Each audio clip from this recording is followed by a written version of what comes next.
উনি সফরে বেরিয়েছেন হাদিস কালেকশনের জন্য। প্রচন্ড শীতের রাত, উনি মাগরিবের নামাজ, এশারের নামাজ পড়ে একটা মসজিদে শুয়ে পড়লেন, আর শুয়ে শুয়ে হাদিস পড়তেছেন। কি পড়তেছেন? কথা বলেন। আর মনে মনে ভাবলেন রাতটা মসজিদে কাটায় দিই, ফজরের নামাজ পড়ে আবার বেরোবো। কিন্তু দারোয়ান এসে বলে মসজিদে থাকতে পারবেন না, ওঠেন। দারোয়ান আছে না, কথা কন। আহমদ ইবনে হাম্বল বললেন আমি শুধু রাতটা থাকতে চাই, আমি তো ফজরেরও মুসল্লি, ফজর নামাজ পড়বো তো এই মসজিদে, আমার থাকতে দাও। দারোয়ান তো দেয় না, কেন? মসজিদে থাকার জায়গা না, যান মিয়া। উনি যে আহমদ ইবনে হাম্বল এটা চিনে নাই, থাকতে দেয়। কি করবে এখন? উনি কাঁথা গুছিয়ে হাদিসের কিতাব নিয়ে কাঁধের মধ্যে ব্যাগ নিয়ে মসজিদ থেকে বেরোয় গেলেন। কি আর করবেন, প্রচন্ড শীত, আর কাঁপতেছেন, বুড়ো মানুষ। পথিমধ্যে দেখলেন বাজার, বাজার একজন খাব্বাজ, শাবুন খাব্বাজ, যুবক রুটি বিক্রেতা। সে রুটি বিক্রি করে, চুলার মধ্যে রুটি সেকে। সে যে সালাম দিল আসসালামু আলাইকুম, যুবক বলে ওয়ালাইকুম আসসালাম। আহমদ ইবনে হাম্বল বলে যুবক আমার যাওয়ার জায়গা নেই, সফরে বেরিয়েছি, খুব শীতে কষ্ট পাচ্ছি, রাতে যদি তোমার এই চুলা থেকে একটু আগুন পোহাই কোনো সমস্যা? যুবক বলে না না সমস্যা না, আহলান ওয়া সাহলান, কোর সামনে আসেন আসেন, আপনি আগুন পোহাইলে আমার সমস্যা কি? সুবহানাল্লাহ পড়েন। আল্লাহ শুকরিয়া করে উনি বসলেন আর আগুন পোহাচ্ছেন। আর খেয়াল করলেন যুবক রুটি বানায় আর পরে আস্তাগফিরুল্লাহ, রুটির দলা বানায় পরে আস্তাগফিরুল্লাহ, খামির বানায় আর পরে আস্তাগফিরুল্লাহ, রুটি নিয়ে উনুনের ভিতরে চুলার ভিতরে সেকা দেয় আর পরে আস্তাগফিরুল্লাহ। দোকানদারের কাছে কেউ আসলেই সে রুটি দেয় আর পরে আস্তাগফিরুল্লাহ। ক্রেতার কাছ থেকে টাকা নিয়ে ক্যাশ বক্সে রাখে আর কি পড়ে? আবার রুটি বানানো শুরু করে আর কি পড়ে? খালি এইটাই পড়তেছে। ইমাম আহমদ ইবনে হাম্বল তো অবাক, কিরে এটা আবার কেমন যুবক, খালি আস্তাগফিরুল্লাহ। উনি প্রশ্ন করলেন যুবক ঘটনা কি? আসার পর থেকেই তোমার দেখতেছি তুমি রুটি বানাও, রুটি বিক্রি করো আর পড়ো আস্তাগফিরুল্লাহ, মালাকা ইয়া শাবাব। যুবক বলে আস্তাগফিরুল্লাহ আমার সবচেয়ে বেশি পছন্দের আমল, আমি সব সময় আঠার মতো ইস্তেগফারের সাথে লেগে থাকি আর সব সময় পড়তে থাকি আস্তাগফিরুল্লাহ, আর এর বদৌলতে আল্লাহ আমারে মুস্তাজাবুদ দাওয়া বানিয়ে দিয়েছে। আহমদ ইবনে হাম্বল তো অবাক, আনতা মুস্তাজাবুদ দাওয়া, তুমি মুস্তাজাবুদ দাওয়া রুটিওয়ালা?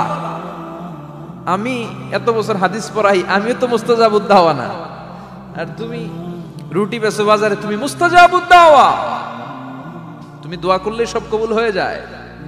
যুবক বলে না আনা মুস্তাজাবুদ দাওয়া, আমি আমার জীবনে যত দোয়া করেছি কবুল করে নিয়েছে কে? সব দোয়া কবুল করে নিয়েছে আল্লাহ, একটা দোয়া ছাড়া। কয়টা? আহমদ ইবনে হাম্বল কৌতূহল, কিউরিসিটি আরো বেড়ে গেল, কি সব দোয়া কবুল হয়েছে একটা দোয়া ছাড়া? মাযালিকা দুআ ইয়া শাব, কি সেই দোয়া? যুবক এবার বলতে শুরু করলো আমার জীবনে যে দোয়াটা আল্লাহ কবুল করে নাই সেটা হচ্ছে আমি আল্লাহর কাছে অনেক চেয়েছি, অনেক দোয়া করেছি যে আল্লাহ শুনেছি এই জামানার সবচেয়ে বড় মুহাদ্দিস, তার নাম নাকি ইমাম আহমদ ইবনে হাম্বল। আল্লাহ তোমার কাছে আমার চাওয়া আমি যেন এই ইমাম আহমদ ইবনে হাম্বলরে দেখে মরতে পারি, আমি যেন ইমাম আহমদ ইবনে হাম্বলের হাতে হাত রেখে মুসাফা করতে পারি আর তার কপালে একটা চুমু এঁকে দিতে পারি। আহমদ ইবনে হাম্বল আবেগপ্রবণ হয়ে গেলেন, চোখের পানি ছেড়ে দিলেন, বললেন যুবক তোমার এই দোয়াটাও কবুল হয়ে গিয়েছে। আহমদ ইবনে হাম্বলের দেখা সাক্ষাৎ পাওয়ার জন্য আহমদ ইবনে হাম্বলের বাড়িতে তোমার যাওয়ার দরকার নাই, আহমদ ইবনে হাম্বল তোমার দরবারে ছুটে এসেছে। আনা আহমদ ইবনে হাম্বল মুহাদ্দিসুদ দাহর, আমি নিজেই আহমদ ইবনে হাম্বল। যুবক চোখের পানি ছেড়ে দেয়, আহমদ ইবনে হাম্বল চোখের পানি ছেড়ে দেয়। যুবক চিৎকার মেরে ইমাম আহমদ ইবনে হাম্বলকে জড়িয়ে ধরে, হাতে হাত রেখে মুসাফা করে, কপালের মধ্যে চুমু খায় আর আল্লাহর শুকরিয়া করে বলে ও ইমাম আসলে এই দোয়াটাও আল্লাহ আজকে কবুল করে নিল। বিশ্বাস হয় সবসময় ইস্তেগফার বললে আপনার দোয়াগুলোর এইভাবে কবুল করে নিবে কে? এই পাঁচটা জিনিস পাবেন সবসময় যদি ইস্তেগফারের সাথে লেগে থাকেন। রাজি আছেন তো? এজন্য বিশ্বনবী সব সময় নামাজে সালাম ফিরানোর পরে পড়তেন আস্তাগফিরুল্লাহ। কি পড়তেন? 3 বার পড়তেন আস্তাগফিরুল্লাহ, আস্তাগফিরুল্লাহ, আস্তাগফিরুল্লাহ। পড়তে রাজি আছেন? ইস্তেগফারের অনেকগুলো আলফাজ আছে, সবচেয়ে ছোট ইস্তেগফার হচ্ছে এটা আস্তাগফিরুল্লাহ, আস্তাগফিরুল্লাহ। আরো আছে আস্তাগফিরুল্লাহ আল্লাযী লা ইলাহা ইল্লা হুয়াল হাইয়ুল কাইয়্যুম আতুবু ইলাইহি, বিশ্বনবী বলেন এই ইস্তেগফারটা যদি কেউ পড়ে, আত-তাওয়াল্লি মিন ইয়াউমিজ যাহাফ, যুদ্ধের ময়দান থেকে পালিয়ে আসা কবিরা গুনাহ। কি গুনাহ? কাফেরদের সাথে যুদ্ধ, আমি তাগড়া যুবক, তলোয়ার নিয়ে নেমেছি, আমার দেহের এক ফোঁটা রক্ত থাকা পর্যন্ত আমি যুদ্ধ চালিয়ে যাব, আমি ফিরে আসতে পারবো না, আইনটা কার? ফিরে আসলে কবিরা গুনাহ। বিশ্বনবী বলেন যুদ্ধের ময়দান থেকে ফিরে এসেছে এরকম কবিরা গুনাহ অবলম্বনকারীও যদি আস্তাগফিরুল্লাহ আল্লাযী লা ইলাহা ইল্লা হুয়াল হাইয়ুল কাইয়্যুম ওয়া আতুবু ইলাইহি পড়ে, ওই কবিরা গুনাহকারীকেও ক্ষমা করে দিবে কে? পড়তে রাজি আছেন তো? আবার সাইয়েদনা আবু বকর বললেন, ইয়া রাসূলুল্লাহ আল্লিমনি দুআআন আদউ বিহি ফি সালাতি, এমন দোয়া আপনি আমারে শিক্ষা দেন যে এই দোয়াটা আমি নামাজে পড়তে পারি। বিশ্বনবী বললেন, পড়ো আল্লাহুম্মা ইন্নী যালামতু নাফসি যুলমান কাসীরান ওয়া লা ইয়াগফিরুয যুনুবা ইল্লা আনতা ফাগফিরলি মাগফিরাতাম মিন ইনদিক ইন্নাকা আনতাল গফুরুর রহিম। সুবহানাল্লাহ পড়ে। এটাও ইস্তেগফার। আমরা এটার বলি দোয়া মাসুরা, সালাম ফেরানোর আগে পড়ি না? যেখানেই ক্ষমা চাওয়ার কথা আছে ওইটারই কি বলে? ইস্তেগফার। আল্লাহুম্মা ইন্নী যালামতু নাফসি, আল্লাহ জুলুম করেছি, যুলমান কাসীরা, অনেক জুলুম, ওয়ালা ইয়াগফিরুয যুনুবা ইল্লা আনতা, তুমি ছাড়া এই গুনাহ ক্ষমা করার তো কেউ নাই, ফাগফিরলি মাগফিরাতাম মিন ইনদিক, তোমার দয়ায় আমারে ক্ষমা করে দাও, ইন্নাকা আনতাল গফুরুর রহিম, তুমি হলা ক্ষমাশীল। ঠিক কি না? এটাও ইস্তেগফার, এটাও পড়বেন। আর এই সব ইস্তেগফারের শ্রেষ্ঠ ইস্তেগফারের নাম সাইয়্যিদুল ইস্তেগফার। যত ইস্তেগফার হতে পারে এর মধ্যে সবচেয়ে শ্রেষ্ঠতম ইস্তেগফার নাম কি? কথা কন। বুখারীর বর্ণনা, শাদ্দাদ ইবনে আউস রাদিয়াল্লাহু তাআলা আনহু বর্ণনা করেন, এই সাইয়্যিদুল ইস্তেগফার দিনের বেলা যে পড়বে ওই দিনে মারা গেলে সে জান্নাতি। এই সাইয়্যিদুল ইস্তেগফার রাতের বেলা যে পড়বে ওই রাতে যদি ইন্তেকাল হয় ওই লোকটা জান্নাতি। মুখস্থ আছে না? কার কার মুখস্থ হাত তুলেন? মাশাআল্লাহ, তাবারাকাল্লাহ, মাশাআল্লাহ, মাশাআল্লাহ। আর যাদের নাই তাদের হোমওয়ার্ক, তাদের আল্লাহুম্মা আনতা রাব্বি লা ইলাহা ইল্লা আনতা খালাকতানি ওয়া আনা আবদুক ওয়া আনা আলা আহদিকা ওয়া ওয়া'দিকা মাস্তাতা'তু আউযু বিকা মিন শাররি মা সানা'তু আবু'ু লাকা বিনি'মাতিকা আলাইয়া ওয়া আবু'ু লাকা বিযামবি ফাগফিরলি ফাইন্নাহু লা ইয়াগফিরুয যুনুবা ইল্লা আনতা। সুবহানাল্লাহ পড়েন। আজকে রাতে পড়ছেন, মারা গেলে জান্নাতি। চিল্লায় পড়েন না আল্লাহু আকবার। এজন্য বিশ্বনবী বলেন আমার আগের গুনাহ মাফ, পরের গুনাহ মাফ, তারপরেও প্রতিদিন আমি 70 বার তওবা ইস্তেগফার পড়ি। আজকে থেকে পড়তে রাজি আছেন তো? বেশি বেশি ইস্তেগফার পড়া যাবে না? একটু প্রাণ খুলে দিল খুলে আওয়াজ করে পড়েন তো আস্তাগফিরুল্লাহ। আর জোরে পড়েন আস্তাগফিরুল্লাহ। আবার সবাই পড়েন আস্তাগফিরুল্লাহ।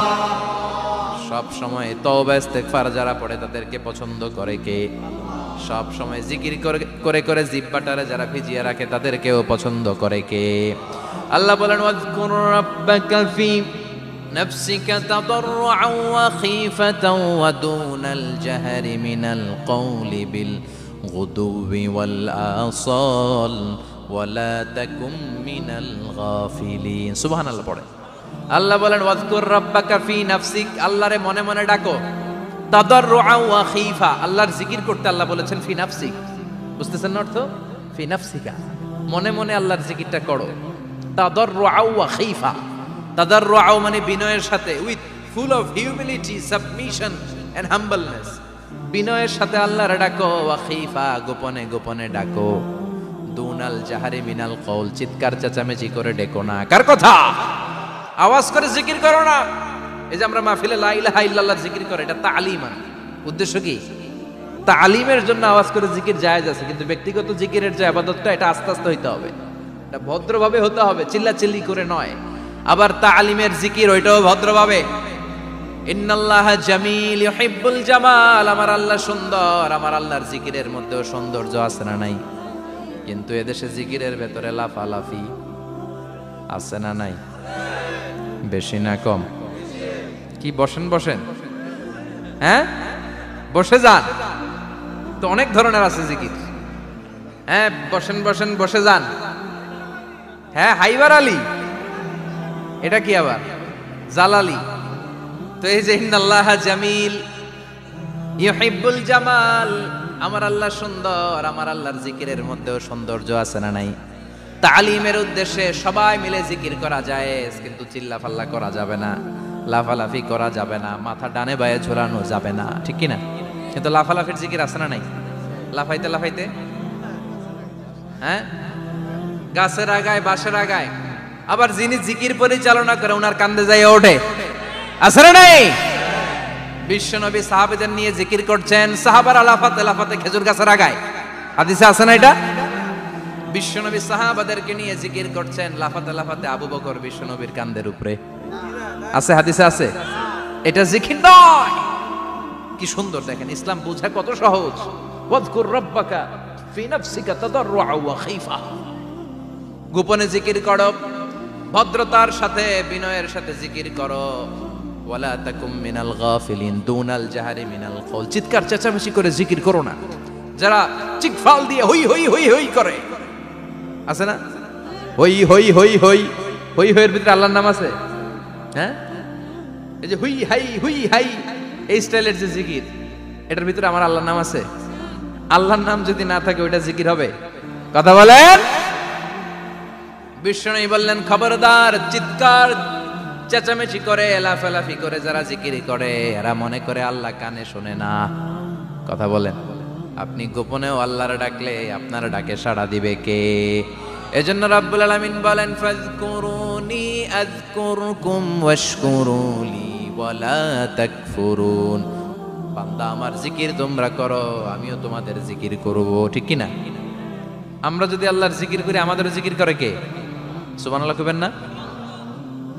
আমরা আল্লাহর জিকির করে, আল্লাহ নাকি আমাদের জিকির করে, জানো তো না কথা এটা। আবার হাদিসে কুদসিতে আল্লাহ বলেন, ফাইন যাকারানি ফি নাফসি যাকারতুহু ফি নাফসি। আমার বান্দা যদি একা একা আমার জিকির করে, আমি আমার বান্দার একা একা স্মরণ করি। ওয়া ইন যাকারানি ফি মালাইন যাকারতুহু ফি মালাইন খায়রিম মিনহু। এরকম মহা সম্মেলন করে যদি কেউ আমি আল্লাহর জিকির করে, আমি এর চেয়েও বড় মহা সম্মেলন ফেরেশতাদেরকে নিয়ে করে আমার বান্দারে স্মরণ করি। ওয়া ইন তাকাররাবা ইলাইয়া শিবরান তাকাররাবতু ইলাইহি যিরাআন। আমার বান্দা যদি আমার দিকে এক বিঘত আসতে চায়, আমি আমার বান্দার দিকে এক হাত এগিয়ে যাই। আমার বান্দা যদি আমার দিকে এক হাত আসতে চায়, আমি আমার বান্দার দিকে দুই হাত যাই। ওয়া ইন আতানি ইয়ামশি আতাইতুহু হারওয়ালা। আমার বান্দা যদি আমার দিকে হেঁটে হেঁটে আসতে চায়, আমি আমার বান্দার দিকে দৌড়ে দৌড়ে যাই। সুবহানাল্লাহ পড়েন। এজন্য বিশ্বনবী বলেন, লা ইয়াজালু লিসানুকা রাতবাম মিন যিকরিল্লাহ। আল্লাহর জিকির দিয়ে জিহ্বাটারে ভিজিয়ে রাখবা। কার কথা? চিল্লায় বলেন, কার কথা? সবসময় আল্লাহর জিকির করতে রাজি আছেন তো? সবচেয়ে শ্রেষ্ঠ জিকির বিশ্বনবী বললেন, আফদালু যিকরি লা ইলাহা লা ইলাহা লা ইলাহা ইল্লাল্লাহু মুহাম্মাদুর রাসূলুল্লাহ সাল্লাল্লাহু। সবচাইতে শ্রেষ্ঠ জিকির লা ইলাহা। এর চেয়ে শ্রেষ্ঠ জিকির আছে? কথা বলেন। বিশ্বনবী বললেন, মান ক্বালা লা ইলাহা ইল্লাল্লাহ সিদকান মিন কলবিহি।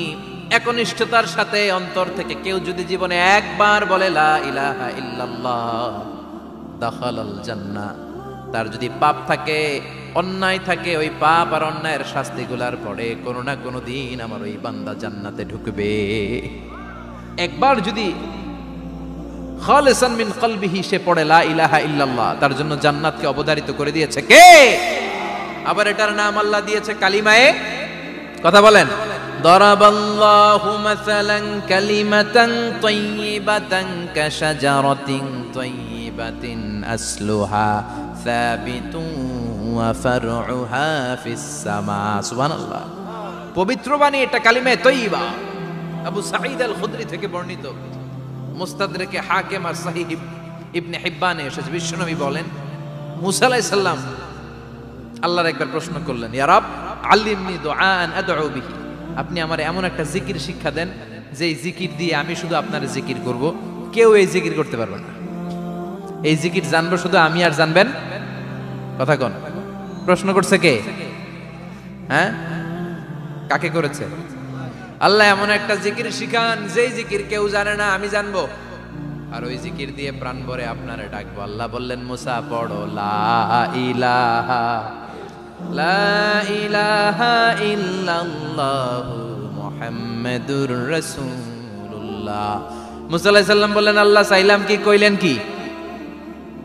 লা ইলাহা তো জাতীয় জিকির, এটা তো আন্তর্জাতিক জিকির, এটা জানে না এমন কেউ নাই, এমনকি হিন্দু ভাইরাও জানে। কথা কন।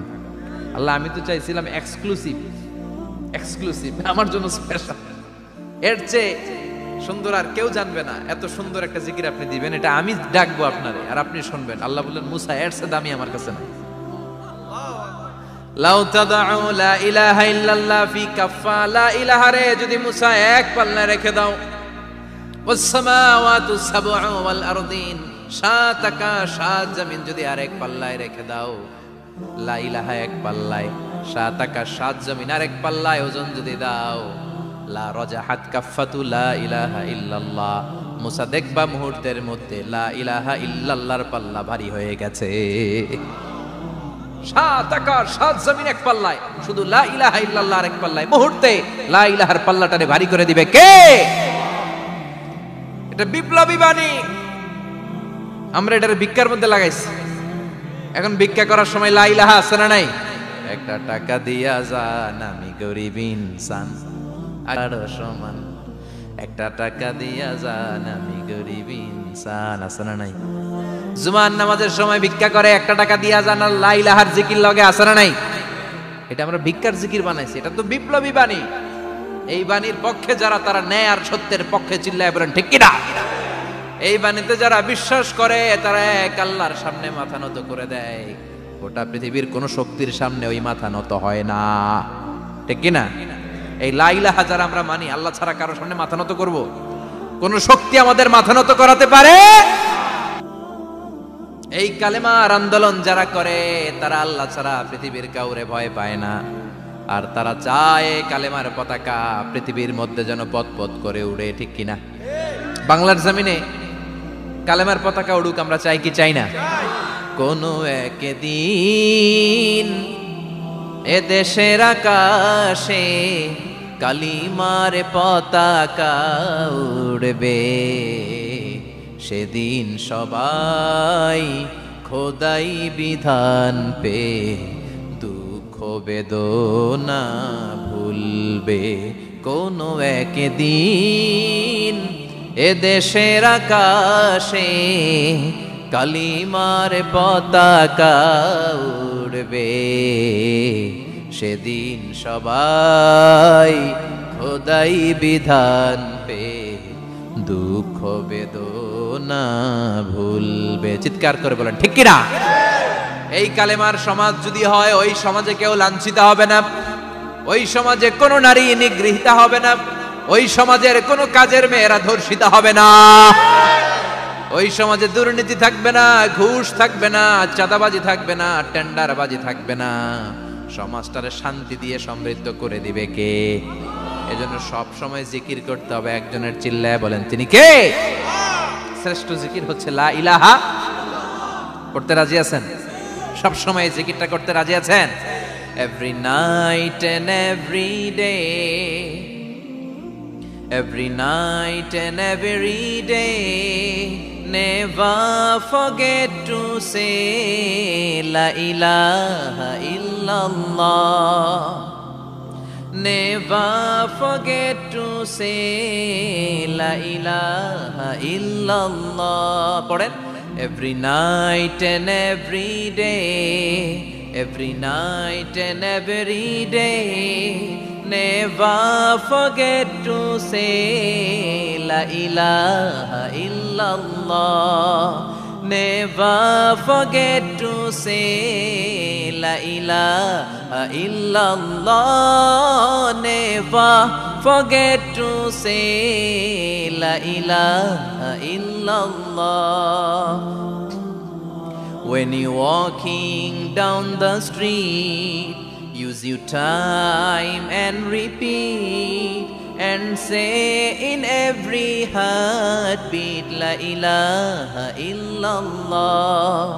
When you're walking down the street, use your time and repeat and say in every heartbeat La ilaha illallah.